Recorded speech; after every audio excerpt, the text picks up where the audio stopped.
కళాకారులందరికీ నా యొక్క విన్నవం.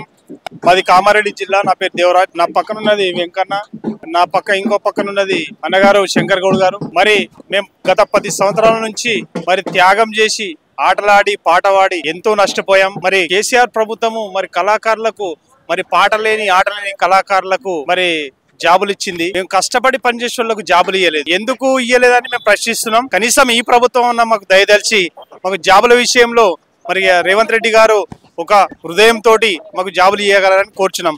కానీ ఇంతమంది కళాకారులను పొట్టన పెట్టుకున్నట్టు గత 10 సంవత్సరాలు నిజంగా మేము ఎంతో బాధాకరమైన విషయం. మేము చావోరేవో అనుకుంటున్నాం.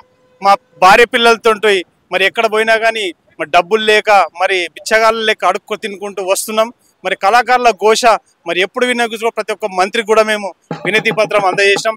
దయచేసి మరి అతి త్వరలో మాకు ఈ జాబుల విషయం తొందరగా కొలిక్కి తేవాలని మరి ప్రతి ఒక్కరిని కూడా గుర్తించుకొని మా కామారెడ్డి జిల్లా కళాకారులను ఆదుకోవాలని పేరు పేరున ధన్యవాదాలు చెప్తున్నాను. తెలంగాణ ఉద్యమం ఈ ప్రత్యేక తెలంగాణ రావడానికి పాట కారణం.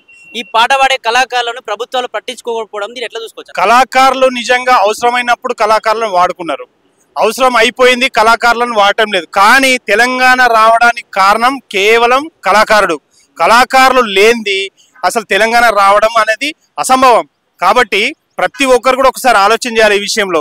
ఎక్కడ చూసినా కళాకారుడు గజ్జగట్టి ఆటగట్టి మైక్ పట్టుకున్నప్పుడే ప్రతి ఒక్కరు స్టేజ్ పైన అలంకరించినప్పుడు కింద నలుగురు మోపై మన తెలంగాణ మన కోసం సాధించుకుందాం అనేది ఒక కాన్సెప్ట్ తోటి మన కళాకారులు నడుము కట్టి తెలంగాణ సాధించుకున్నాం. దీనికి యొక్క ప్రాధాన్యత కళాకారుడు యొక్క లక్షణం.